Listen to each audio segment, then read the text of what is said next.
Hello, and welcome to the This Happened Today in History podcast. I am your host, Mr. Miller. This podcast will cover a number of topics that happened on this date in history. Please visit the podcast webpage at thishappenedtoday.buzzsprout.com. There you can download the notes page, which will help you organize the information as well as develop your own ideas on how these events change the world around us. If you're interested in hearing more, please consider subscribing so you will not miss out on what happens tomorrow in history. Today is July 27th. On July 27th, 1909, Orville Wright flew a plane for a record 1 hour and 12 minutes. Born in 1867 and 1871, Wilbur and Orville Wright had been interested in science and technology from a young age. After receiving a flying toy as a gift from their father in 1878, they became fascinated with flight and sought to develop a heavier-than-air flying machine that could carry a man. Beginning in 1899, the Wright brothers initially experimented with gliders. Within 4 years, they had built their first airplane. With a wingspan of 40 feet and 152-pound, 12-horsepower engine, this plane was unlike anything seen before. The first historic-powered airplane flight took place at Kitty Hawk, North Carolina on December 17, 1903. Orville flew for 12 seconds and traveled 120 feet. Later that day, Wilbur flew for 59 seconds and covered 852 feet. The Wright brothers continued to improve their design. Despite the Wright brothers' successful demonstration of powered flight, their innovation remained largely unknown for 5 years. This was in part because the brothers were somewhat reluctant to display their plane over concerns of patent theft. Plus, many simply didn't believe their claims, and when they were invited the press to come watch their flights, no one came. Many believed that the mystery of flight had yet to be solved. As the years passed, Orville and Wilbur improved their machines and flying techniques. In 1904, they made a total of 104 flights, but spent only about 45 minutes in the air. However, on October 5, 1905, their machine flew 24.2 miles, remaining airborne for 38 minutes and 3 seconds. The flight was only cut short by the airplane running out of fuel. In 1906, they received a patent for their first airplane. When the Wrights approached the U.S. military about their invention, they were met with skepticism. The brothers were relatively unheard of, and the military had just spent $50,000 attempting to create a flying machine, only to fail. Then, in 1908, the Wrights staged successful test flights in France that finally convinced the Department of War.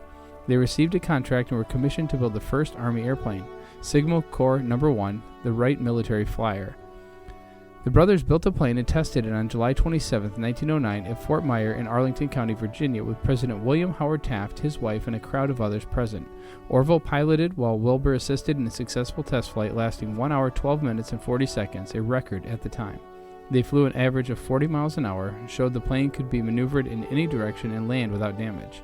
The brothers successfully met their flight requirements and received a bonus for exceeding the speed specifications. They also had to teach the first 2 Army pilots to fly the new planes, which they did that October. The Wright brothers played a major role in getting America's Army airborne.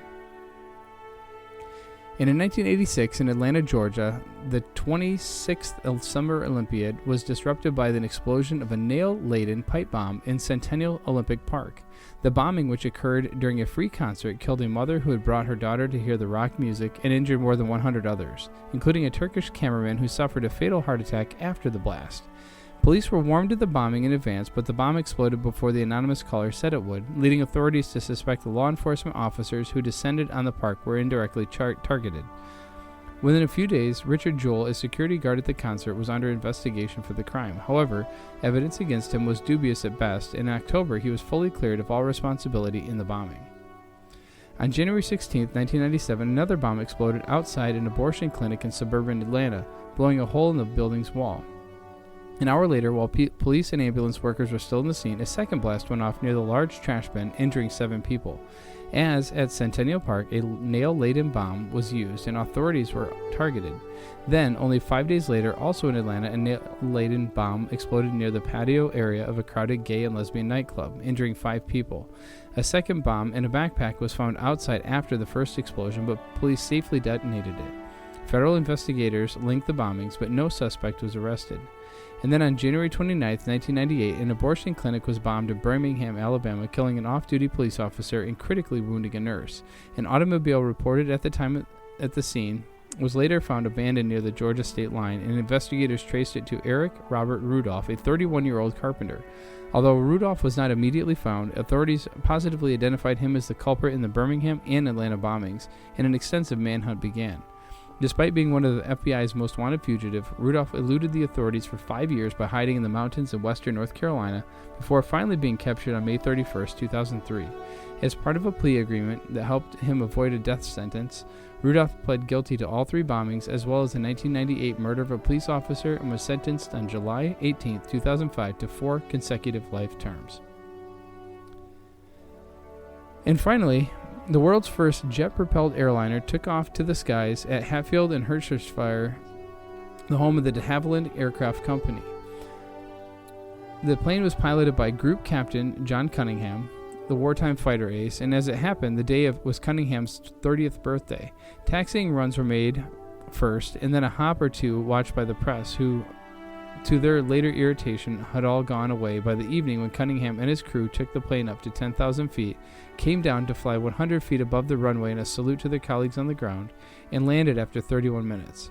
Powered by 4 Ghost turbojet engines, the plane was designed to carry 36 first-class passengers at a height of 40,000 feet and a speed close to 500 miles per hour.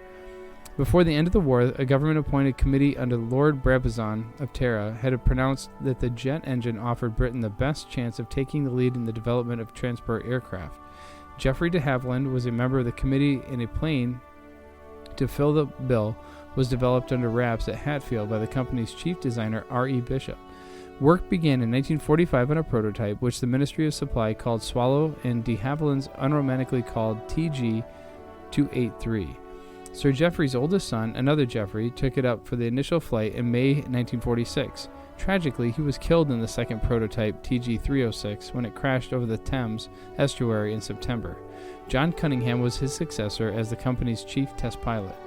Carrying resolutely on, de Havilland's resurrected the name Comet from an earlier speedster produced in 1934 for the England-Australia Air Race. The Comet Hotel at Hatfield was built in the shape of it, and the new airliner was first shown at the public to Farnborough in September of 1949, and it made test trips abroad. In 1950, Cunningham broke the London-Rome, London-Copenhagen, and London-Cairo records with it. In 1951, a production line at Hatfield started turning out Comets for BOAC, which, to great acclaim, made the world's first pure jet flight carrying fare-paying passengers in May of 1952 to Johannesburg. A regular BOAC passenger service taking a day and a half between London and Tokyo started in 1953. National pride soared, and orders came pouring in from foreign airlines. American Aviation magazine commented, "Whether we like it or not, the British are giving the U.S.A. drubbing in jet transport." Sadly, what had started so well was to end in tears as Comets were found to suffer from structural failures. In January 1954, one leaving Rome crashed into the sea off Elba, killing all 35 passengers aboard, and months later another crash with 21 lives lost. It was still a BOAC Comet 4, which made the first regular jet airline crossing of the Atlantic in 1958, but as all world airlines took to jet aircraft, it was the American Boeing 707 which dominated the sky. You have been listening to the This Happened Today in History podcast. I thank you for listening, and I hope that you have enjoyed learning about historical events from the past.